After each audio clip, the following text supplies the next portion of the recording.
జగిత్యాల పట్టణంలోని దేవిశ్రీ గార్డెన్ లో బీఆర్ఎస్ ముఖ్య కార్యకర్తల నాయకుల సమావేశం నిర్వహించారు. ఈ సందర్భంగా మాజీ మంత్రి తాడిపత్రి జీవన్రెడ్డితో పాటు జిల్లా ఇన్ఛార్జి జనగామ ఎమ్మెల్సీ పల్లా రాజేశ్వరరెడ్డితో పాటు ఎమ్మెల్సీ ఎల్రమణ, మాజీ జడ్పీ చైర్పర్సన్ వసంత, మాజీ మున్సిపల్ చైర్పర్సన్ తాడిపత్రి విజయలక్ష్మి దేవేందర్ రెడ్డి తదితరులు పాల్గొన్నారు. ఈ సందర్భంగా మాజీ మంత్రి జీవన్రెడ్డి మాట్లాడుతూ 4 దశాబ్దాల పాటు కాంగ్రెస్ పార్టీ సేవలందించిన 20 నెలలుగా తీవ్ర సంక్షోభం అనుభవిస్తున్నానని అన్నారు. ప్రజా సంక్షేమం కోసం పాటుపడే కేసీఆర్ సారథ్యంలో పనిచేసే అవకాశం లభించడం తన అదృష్టంగా భావిస్తున్నట్లు పేర్కొన్నారు. ప్రజల ఆకాంక్ష మేరకు ఈ నెల 20న కేసీఆర్ సమక్షంలో బీఆర్ఎస్ లో చేరబోతున్నట్లు ఆయన తెలిపారు. కాంగ్రెస్ ప్రభుత్వంపై ప్రజల్లో తీవ్ర వ్యతిరేకత మొదలైందని, రేవంత్ రెడ్డి పోవాలి, కేసీఆర్ రావాలి, కాంగ్రెస్ పోవాలి, టీఆర్ఎస్ రావాలి అనేది ప్రజల నానుడిగా మారిందని, తెలంగాణ ఉద్యమకారుడిగా తెలంగాణ రాష్ట్ర పునర్నిర్మాణం కోసం కేసీఆర్ అహర్నిశలు కృషి చేస్తారని ఆయన అన్నారు. భారత రాజ్యాంగం ప్రజలకు కల్పించిన హక్కులను అమలు చేసేందుకు విద్యా, వైద్య సదుపాయాలను మెరుగుపరిచేందుకు కృషి చేస్తారని, జిల్లాకు వైద్యశాల ఏర్పాటు చేయడంతో పాటు మెరుగైన వసతుల కల్పన కృషి చేశారని ఆయన ఈ సందర్భంగా పేర్కొన్నారు.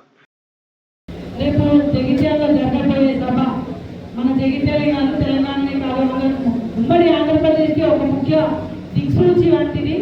నిజంగా ఇది సక్సెస్ కావాలని అవుతుంది కూడా ఖచ్చితంగా. కాకపోతే మన జగిత్యాలకి సంబంధించి ఒక ఆత్మాభిమానానికి సంబంధించిన సభ. ఎందుకంటే జీవనరెడ్డి గారు ఆ రోజు బీఆర్ఎస్ లో చేరడం దానికి ఈ సభ పెట్టడం జరిగింది.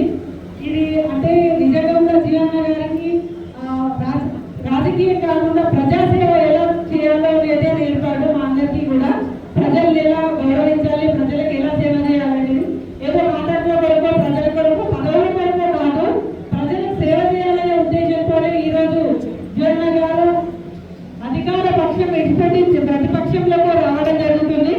అదే విధంగా మనందరము కూడా జీవన గారితో ఉండి ప్రజలందరికీ సేవ చేసే అవకాశం కల్పించే విధంగా ముందుకెళ్లాలని ప్రతి ఒక్కరిని కోరుకుంటూ, బూత్ పక్క ఇన్ఛార్జ్ వాళ్ళు మనం అందరం కలిసి బూత్ పక్క ఇన్ఛార్జ్ పెడితే 100 మంది అంటే ఇలా పట్టణంలో మొత్తం కూడా గులాబీమయం అయిపోవాలి.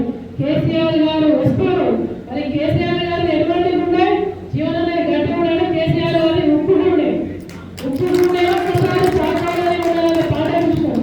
అటువంటి ఉప్పుకుంటే ఇవాళ జీవన గట్టి ఉండే పంపుకున్నది. ఇక ఎవరికి కూడా గొప్పలే. తెలంగాణ రాష్ట్రంలో మరి మళ్ళీ గులాబీ జెండా పాతడం ఖాయం, కేసీఆర్ గారు ముఖ్యమంత్రి చేయడం ఖాయం. కాబట్టి ఇలా బీఆర్ఎస్ పార్టీ మరి ఈ రకంగా ముందుకెళ్తున్న తరుణంలో కాంగ్రెస్ పార్టీ పతనం ప్రారంభమైపోయింది. ఆల్రెడీ జైత్యాల నుంచే షురూ అయిపోయింది. మరి ఇవాళ ఇక్కడ ఉన్నటువంటి ఎమ్మెల్యే పార్టీల కోసం చేసిపోయినా లేకపోతే ఎమ్మెల్యే ఇల్లుండగా మరి మేము వెళ్ళిపోయామో అర్థమవుతుంది. కాబట్టి జీవన కోరిక మరి పల్లెన్నా కూడా పల్ల రాజశేఖర గారు కూడా చెప్పారు. మనం అందరం కూడా ఒకసారి బయట తీయాలి. మనం అందరం కూడా కొత్త చౌరస్తాలు కూడా మరి ఇవాళ మన పెద్దలు వస్తున్నారు కాబట్టి మరి పెద్దలు నిర్ణయించిన సమయానికి మనం అందరం కూడా ఒక్కసారి గులాబీమయం అయిపోయిన విధంగా చేద్దాం. ప్రతి ఒక్కరు బాధ్యత తీసుకొని మన నాయకుడు, మన యొక్క తెలంగాణ సాధకుడు వస్తున్నారు కాబట్టి మన యొక్క జీవనరెడ్డి గారి కలయిక ఒక అద్భుతమైన ఘట్టాన్ని ఇలా చూస్తూ ఉన్నాం. మనం 20వ తారీఖు నాడు ఆ ఘట్టం కోసం మీరు అందరూ సిద్ధంగా ఉండాలి, బాధ్యతగా పనిచేయాలని చెప్పేసి మనస్ఫూర్తిగా మీ ఆడపిల్లగా కోరుకుంటూ అందరికీ కూడా ధన్యవాదాలు. ఎవరు అధైర్యపడదు. గతంలో ఎట్లున్నారో ఇప్పుడు అట్లే ఉండాలి. నేను చిన్నపిల్లలైనా కూడా జీవనరెడ్డి గారి స్పీచ్ అన్ని కూడా వింటుంటే ఎవరిని కూడా అగౌరవపరిచేటువంటి వ్యక్తి కాదు. కాబట్టి అందరం కూడా కలిసిపోయి భవిష్యత్తు నడుస్తుంది, మనం ప్రయాణం చేయాలని చెప్పేసి కోరుకుంటూ మీరందరూ కూడా మనస్ఫూర్తిగా పేరు పేరున ధన్యవాదాలు. Thank you. జై తెలంగాణ. మీకు ఏ స్థాయిలో ఉన్నటువంటి వ్యక్తులు మీ స్థాయి పెరిగే విధంగా మా ప్రయత్నం ఉంటుంది కానీ అందులో తగ్గించేటువంటి ప్రయత్నం దుర్బుద్ధి ఎప్పటికి ఉండదు. ఆ ధైర్యంతో ఈ జెండా ఎత్తినటువంటి గులాబీ సైనికులను వీర సైనికులు తయారు చేసే విధంగా ఏ రాజకీయంగా ద్రోహం చేసి కేసీఆర్ లాంటి తండ్రి లాంటి నా ముందు చూసిన. ఎందుకంటే నేను ఎన్టీ రామారావు గారు కాలం నొక్కినా నాన్నగారి తర్వాత ఇతరుల కాలం ఎందుకంటే అప్పుడు ఆలోచన రాలేదు. నా కళ్ళ ముందు నా ఇంటి దగ్గర కేసీఆర్ గారు కాలం నొక్కి తిరిగి వచ్చేటప్పుడు పార్టీ మారినటువంటి రాజకీయ స్వార్థపడుతున్న సంజయ్ని ఓడించేంత వరకు ప్రతి కార్యకర్త పాటుపడాలని చెప్పని ఉన్న పరిస్థితులలో కూడా ఒకసారి విషయం అర్థం చేసుకోవాలి. ప్రతిపక్షంలో నేను కూడా ఎమ్మెల్యేగా ఉంటుంటే ప్రతిపక్షంలో వారు కూడా పనిచేసిన ఎమ్మెల్యే ఎమ్మెల్సీగా వారు అనేక సంక్షేమ కార్యక్రమాలు సాధించారు, నేను సాధించిన. ఆ విధమైన చరిత్ర జగిత్యాల ముందని చెప్పి నేను స్వయంగా చెప్పిన. నీకేమైనా బాధ ఉన్నట్టయితే నేను తోడుగా ఉంటాను చెప్పాను. నీకేమైనా అన్యాయం జరిగినా నీకు ఇబ్బంది పెట్టా నేను పరిస్థితి అక్కడ పాటించిన. కానీ అలాంటి యొక్క అనుభవ మాటలను కూడా నమ్మక విశ్వసించగా అధికార దాహంతో వెళ్ళినటువంటి సంజయ్కి గుణపాఠమే విధంగా వారు వెంట వెళ్ళినటువంటి టీఆర్ఎస్ పార్టీ ఎవరైతే ఉన్నారో వారందరూ కూడా తిరిగి రాజకీయ క్షేత్రంలో తల వంచుకునే విధంగా చేసే బాధ్యత మనందరం కూడా సహకరిస్తూ ఆ విధంగా సాగుదాం, కలిసికట్టుగా ఉందాం. ఏ విషయమైనా కానీ అభివృద్ధిదే కానీ సంక్షేమమే కానీ వ్యక్తిగత సమస్యనే కానీ ప్రజా సమస్యనే కానీ జీవనాన్ని నిలపరచండి, వసతిగా నిలపరచండి, మెరుగైన నిలపరచండి. ఆ సమస్య పరిష్కారంలో అధికార ప్రభుత్వమైనా ఏదైనా కానీ మేము దర్శనమని చెప్పంటే ఏ పనైనా కావడం ఖాయమని చెప్పిన కూడా మీరు ఫస్ట్ తెలుసుకుంటూ ఆ ధైర్యంతో ప్రభుత్వం ముందుకెళ్దాం. భయం అనేది ఇబ్బంది అనేది ఎప్పుడు కూడా దరిదాపులో కాకూడదు.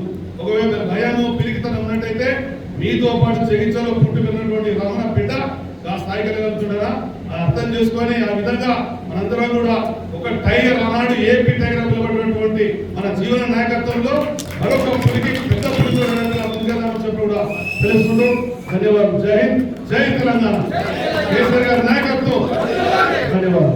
మరి కేసీఆర్ గారి యొక్క సభ అనే కాదు, మనలాంటి వారికి ఏది ఇస్తుందో భవిష్యత్తు దిక్చూచి, మనలాంటి వారికి ఏదో భవిష్యత్తు దిక్చూచి అని చెప్పండి. వాస్తవంగా రాష్ట్ర ప్రభుత్వం ఏర్పడ్డది జీవన్ ఎందుకు చెప్పని కూడా అన్నారు. ఇదే రేవంత్ రెడ్డి గారు ఏదైతే జైతాంగ శ్రేణులు మాట్లాడినామని చెప్పండి. పట్టణాలు ఏదైతే నేను వాస్తవంగా ఆశించిన ప్రకటన పొందలేకపోవడానికి ప్రధాన కారణం మా మిత్రుడు రమణ గారు, వసంత గారు అని చెప్పారు. వీరిద్దరు ఎందుకు పార్టీ కమిట్మెంట్, రమణ గారు పార్టీ కమిట్మెంట్. రమణ గారు ఏదైతే కథల శాసనసభ్యుడిగా వారికి ప్రాంతంలో ఉన్నట్టు అనుబంధం పట్టు ఏదైతే ఉందో ఆయన ఉన్న పార్టీ కమిటీగా పనిచేయాలని చెప్పని ఆయన పనిచేసిందని చెప్పారు. సోదరు వసంత గారు ఏదైతుందో జిల్లా పరిషత్ అధ్యక్షురాలిగా గ్రామీణ ప్రాంతంతో ఉన్నటువంటి సంబంధాలను ఉపయోగించి ఏదైతుందో వారు ఉన్నటువంటి పార్టీ గెలిపించాలని ప్రకటనలో బాగా ఏదైతుందో ఒకరు ఎవరి సంజయ్ గారు గెలిపించి తప్ప మా మీద దిగుతారు. మరి నీకు నువ్వు సగంగా గెలిచినావా? నీకు సగంగా గెలిచినావా చెప్పండి. నేను వేలపడి శ్రేణులు మీరందరూ కూడా తోడు నిలిచారని గెలిచింది తప్ప మీ యొక్క సహాయ సహకారం గెలిచినారమ్మా. మరి అటువంటి వాడు ఏదైతుందో మిత్రుడు రమణ గారు పేర్కొన్నట్టే కానీ వసంత గారు పేర్కొన్నట్టే కానీ మీ అందరి యొక్క ఆలోచన విధానానికి భిన్నంగా చెప్పంటున్నాం. ఏంటి రేవంత్ రెడ్డి గారు నూకపల్లి డబుల్ బెడ్రూమ్ హౌసింగ్ అనగానే అందరూ ఆశ్చర్యపోతారు, 4,000 అని చెప్పారు. 4,000 గృహ నిర్మాణాలు ఏదైతుందో ఆనాడు కేసీఆర్ గారు మంజూరు చేసింది. ఈ 4,000 గృహ నిర్మాణం మంజూరు చేసింది ఎవరు? కేసీఆర్ గారు మంజూరు చేసినట్టు. నేను సిద్దిపేట తర్వాత నేనేమన్నా నేను మీకు సంజయ్ గారికి ఎమ్మెల్యే ఎంపీ కాలేదు, నేను ఐవాజ్ ఎమ్మెల్యే. నేను ఎమ్మెల్యే ఉన్నాయినా నేను ఆలోచింపజేసినట్టు 4,000 గృహ నిర్మాణాలు అధిగమించే విధంగా జైత్యాల పట్టణంలో ఉన్నటువంటి నిరుపేద వర్గాలు తోడు నిలవాలి, వారికి అండగా నిలవాలి, వారందరికీ ఒక ఇంటిని కల్పించాలి భావనతో ఏదైతుందో కేసీఆర్ గారు 4,000 ఇళ్ళు మంజూరు చేసిన ఘనత కేసీఆర్ గారు చెప్పండి. వారి ఆలోచన మేరకు, వారి సూచన మేరకు, వారి ఆమోదం మేరకు ఏ విధంగా భారత రాష్ట్ర సమితిలో చేరాలని చెప్పి నిర్ణయం తీసుకున్నారో అదేవిధంగా కేసీఆర్ గారి నాయకత్వంలో ఇక్కడ ఉన్న రమణన్న కావచ్చు, లేకపోతే వసంత గారు కావచ్చు, ఇక్కడ ఉన్న నాయకత్వం కావచ్చు, ఒకవైపు స్థానిక నాయకత్వం, మరొక వైపు రాష్ట్ర నాయకత్వం మొత్తం కూడా ఏకాభిప్రాయంతో జీవనం రావాలని మనసా వాచా కర్మగా కోరుకున్నాం. కాబట్టి వచ్చే వారికి కానీ తీసుకుంటున్న భారత రాష్ట్ర సమితి కానీ ఎక్కడ కూడా ఇబ్బందులు లేవు. లేనిపోని కల్పిత కథనాలతో కొన్ని అబద్ధ వార్తలు సృష్టిస్తున్నారు. తద్వారా ఎవరికైనా తెలియకపోతే తెలుస్తుందనే పాజిటివ్ యాంగిల్ మేము తీసుకుంటున్నాం అందరికీ. అంతే తప్ప మేము ఏదో ఇలా పదవుల కోసమో పోరాటం కోసమో వారు రావట్లే. పదవుల కోసం రాయాల్సుకుంటే ఆయన పోరాటం మానేసి ఆ ఏఐసిసి వాళ్ళతో మిగతా వాళ్ళతో నాకు ఇది కావాలంటే ఖచ్చితంగా ఇస్తారు.